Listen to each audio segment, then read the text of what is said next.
আপনারা দেখছেন 24 ঘন্টা ইন্ডিয়া টিভি, সর্বদা সবার পাশে সবার মাঝে।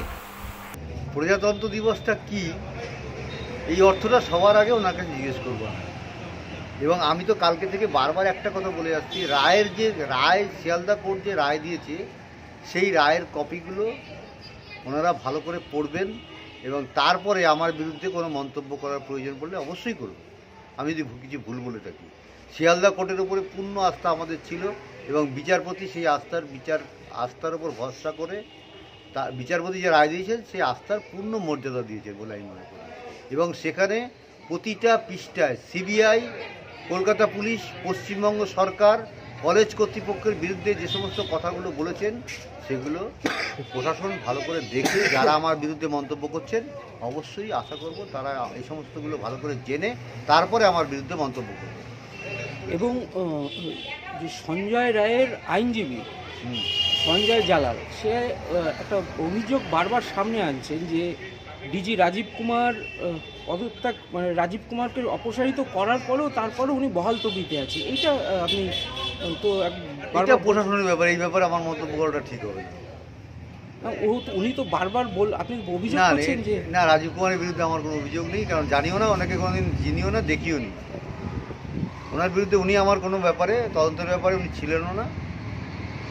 আচ্ছা, আরজিকর কাণ্ডের তদন্তে 3 জনের নাম বয়ান ও জিজ্ঞাসাবাদের প্রসঙ্গে উল্লেখ নেই, একটা বলছে যে সঞ্জয়। এটা 3 জন ঠিক নয়, 3 জনকে উনি, এটা আমিও দেখেছিলাম ভিডিওটা, 3 জন নয়, ওটা 2 জন। দুজনের যে আরও 2 জন ডাক্তার যাদের সাক্ষী দেওয়ার কথা ছিল, সাক্ষীর লিস্টে নাম ছিল, তাদের সাক্ষীতে আনেনি। যে 2 জন ডাক্তার সাক্ষী দিয়েছে প্রথম দিকে, অর্ক সেন এবং গোলাম আজম, এদের 2 জনের বক্তব্যের মধ্যে অনেক ফারাক আছে। বাকি যে 2 জন ডাক্তার আনলে আরও তথ্য প্রমাণ বেরিয়ে আসবে, সেজন্যই সিবিআই চালাকি করে তাদের সাক্ষ্য প্রমাণ রাখে। একটা অভিযোগ সঞ্জয় জালাল করেছে, সঞ্জয়ের আইনজীবী, যে সঞ্জয়ের কাছ থেকে সাদা কাগজে কারা কর্তৃপক্ষ সই করার একটা চেষ্টা করছে, মানে এরকম একটা দাবি করছে। এইটাও আমরা বিষয়টা আমরা কোনো কিছুই জানি না, এটা আপনাদের জানার বিষয়ও নয়। এটা আমরা কী করি, এটা ওনার ক্লায়েন্টের ব্যাপারে উনি আশা করি ভালো করে খোঁজখবর নিয়ে মামলাটা লড়বেন। ফিরাদ হাকিম একটা কটাক্ষ করেছিল, পাগলে কিনা খায় ছাগল। এটা তো উনি প্রতি কথাই বলেন। এটা বললাম তো, এখতিয়ারটা যে কী জিনিস। আজকে প্রজাতন্ত্র দিবসে ওনার কাছে আমি শিখবো না, একটু প্রজাতন্ত্র দিবস সম্বন্ধে আমার একটু অভিজ্ঞতা এবং শিক্ষা আছে আমার, এই কথাটা ওনার থেকে শিখবো না আমি। এবং উনি আমার বিরুদ্ধে যখন মন্তব্য করবেন, আশা করি শিয়ালদা, আমি যে কথাটা বলছি বারবার করে, শিয়ালদা কোর্ট যে রায় দিয়েছে সঞ্জয়ের বিরুদ্ধে এবং যে রায়ের কপিগুলো দিয়েছে 172 পাতা, সেটা উনি একটু ভালো করে দেখে নিয়ে তারপরে আমার বিরুদ্ধে যে কোনো মন্তব্য করবেন, তাহলে আমারও ভালো লাগবে। এবং আমি যদি কোনো ভুল বলে থাকি বলবেন, আমি অবশ্যই স্বীকার করে নেব। এবং কালকে যে মুখ্যমন্ত্রী পদত্যাগ চেয়েছি, ওই রায়ের কপির ওপর বেস করে কোনো ভুল করিনি আমি। এখনও বলছি, ওই যে রায় মুখ্যমন্ত্রী পড়ে তার ওই পদে থাকার অধিকার নেই।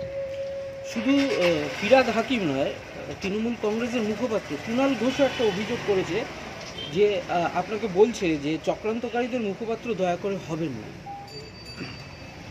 ওনার কথার উত্তর দিতে সত্যি কথা কী বলবেন, ওনাকে আমি মানুষ বলে মনে করি।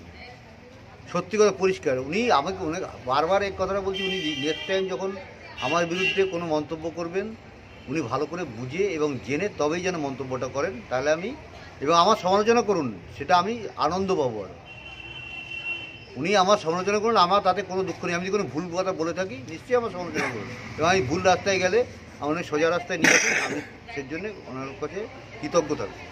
সিবিআইয়ের বিরুদ্ধে একটা অভিযোগ সবসময় আসছে, কিন্তু আপনার এরপরে কি আপনাদের সঙ্গে কোনো যোগাযোগ করেছে? এখনও করেনি, তবে আমি ফোন করেছিলাম, উনি বলেছেন আসবেন, কিন্তু কবে আসবেন কী ব্যাপার এখনও ফাইনাল জানাননি। যেদিন আসবেন সেদিন সবাইকে আমি জানাবো।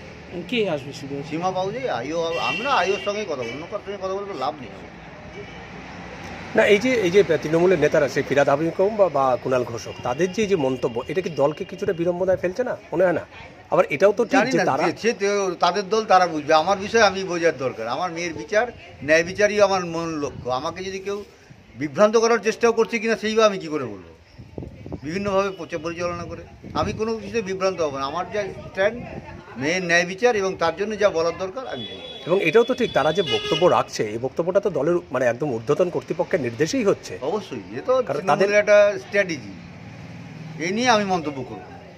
এই যে মুখ্যমন্ত্রীর পদত্যাগ দাবি করেছিলেন, এটা নিয়ে যে পদত্যাগ করা উচিত। যে আমি তো আবার বলছি, রায়ের যে কপিটা ভালো করে যদি মুখ্যমন্ত্রী পড়েন, আমি যদি মানে আমার সেই ক্ষমতা নেই, যদি সৎ কোনো লোক মুখ্যমন্ত্রী হতো তাহলে সে পদত্যাগ করত।